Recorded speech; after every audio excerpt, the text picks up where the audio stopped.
guys, and welcome to another segment of Home Truth Nigeria. Today, I want to talk about red flags you should not ignore when dating a Nigerian.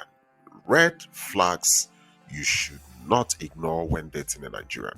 Now, there are some warning signs, or should I say, red flags that you shouldn't take lightly when you are in a relationship with a Nigerian. In case you encounter some of these things I want to talk today, the reason is that it's important to talk about this to some of you ladies, so at the end of the day, you don't get disappointed or heartbroken in case your expectations of a lovely relationship doesn't work out.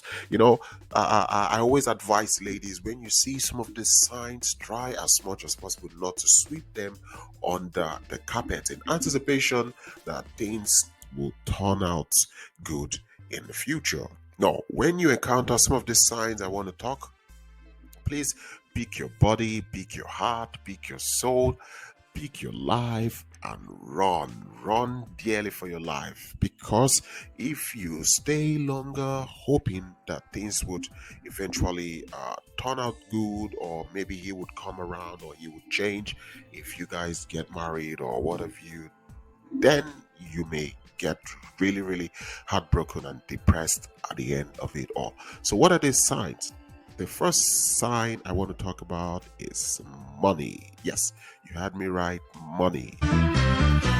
Money, must be funny. Yes, money. This is one red flag you shouldn't ignore when you are in a relationship. Now, if your relationship is all about money, if it's all about financial assistance, then I would ask that you revisit or x-ray that relationship. Now, don't get me wrong, there could be days and times where your partner could be in a tight fix. There could be situations where he needs a little bit of financial assistance to go buy a project or buy the day or something. That is understandable. That happens not a lot, maybe one or two times you ask for assistance. But if it is something that is always happening, you notice every time you talk with this person, it's all about money and financial assistance. Money to get a phone, so that you could be spoken to more, or so that you guys could have deep conversation. Sometimes money to get a laptop so that you could have Zoom call, or Skype call, video calls. I always advise ladies, if this is the situation, don't think much about it.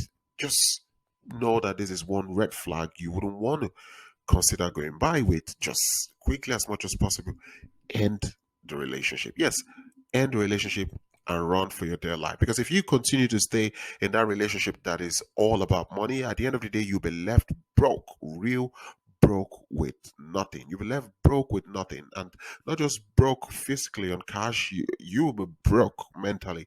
So I always say to ladies, once it's all about money, leave. Now, a second point I want to talk about is no commitment. Are you dating a Nigerian, or have you been in a date with a Nigerian who is only interested about himself? He only cares about what he does, what he would do, his plan, with no interest on what is happening in your life. One way you get to know this kind of Nigerians is that they only are interested in things happening in their life. They only talk about themselves. They only talk about things that pertains to them. Sometimes they make it sound like they are doing you a favor by dating you. They are not interested in anything that is happening with you, with your life. They don't ask how you're doing, what is happening with you. It is only about them. You could see some kind of display of narcissistic behavior. If you encounter this, you have to really think deep with this kind of a person you're with, who is only interested in himself without showing any form of commitment to you, but just for himself. Now, one thing you need to understand about Nigerian men is that Nigerian men know what they want. Nigerian men are raised to be confident and go-getter. So when a Nigerian man sees something he really wants, when a Nigerian man identifies something he really wants, he goes in search of that thing. He gets it and he commits to that thing. So be the lady, if you're dating a Nigerian and he's not showing any commitment, he's only interested about himself, I would say run.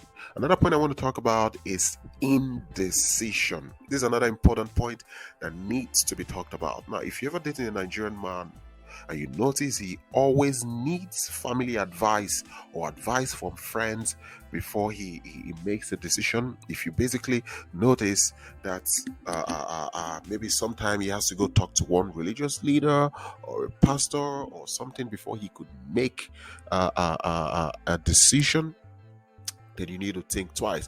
Don't take it lightly, because one day he could wake up and tell you that he's leaving the relationship because his family advised him that you're not the best fit for him to get married to, or he's leaving the relationship because his friends they've advised him not to marry you, or probably a pastor or a prophet or some religious leader had a vision or revelation that if he marries you, he will end up miserably. So this are guys who can't make decisions. So in order for you not to get hurt, I would advise, if you are in this position where you notice that this person you are with can't make decision by themselves independently, I would say probably you want to leave that relationship. That's another red flag you should consider if you are with Nigerian, because he could dump you for no reason.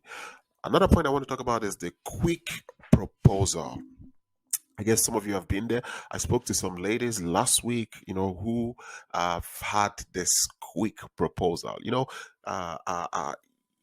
Probably you're dating a Nigerian man, maybe you're having a long distance relationship, and within 1 month or 2 months or even few weeks, he's proposing to you and stuff. This happens. It's no joke. It happens. Now, in some parts of Nigeria, you have a situation where a man meets a lady, and within days they decide to get married.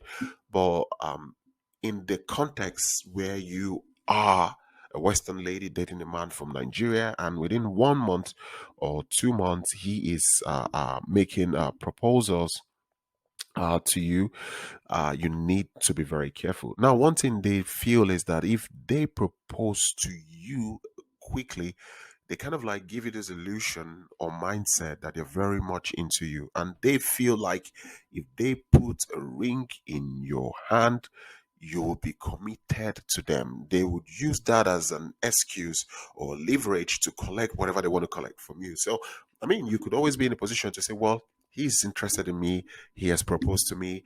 I'm wearing his ring. So why would he propose to me if he doesn't want to marry?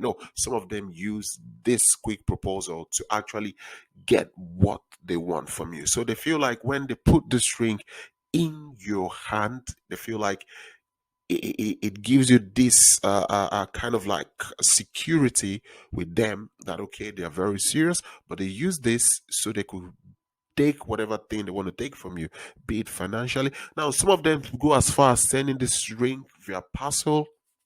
A lady was telling me the other day how she got her own engagement ring sent all the way from Nigeria via parcel, and sometimes through online, you could be making video calls with them, and just in that video call process, the next thing you see is boom, the Nigerian man pops a ring to you online and asks you to marry him. And when you say yes, he is shipping that ring halfway around the world to you. So I always say, before you go further or find any relationship with a Nigerian, be very sure that you don't give rooms, or there are no rooms of suspicion. And if by chance you encounter one or two, again, as I said ab initio, don't take it lightly, don't bury it and assume it will get better. Always address it. Ask questions if need be. Make investigations. Be very sure that whatever thing you're seeing is not something that will come back in future to bite you. You should always put yourself in that position whereby you are going into this relationship with this guy without any of this red flag. So if you notice any of these few points I have mentioned and you want to discuss it with me, you can always contact me through my email as I've left in the previous video before this. And yes, we would talk about it and I would offer my experience and maybe solution to that. So I want to thank you guys once more for listening to me. I wish you guys a lovely weekend. Please share, like, and subscribe to this channel. Home Truth Nigeria. Peace out.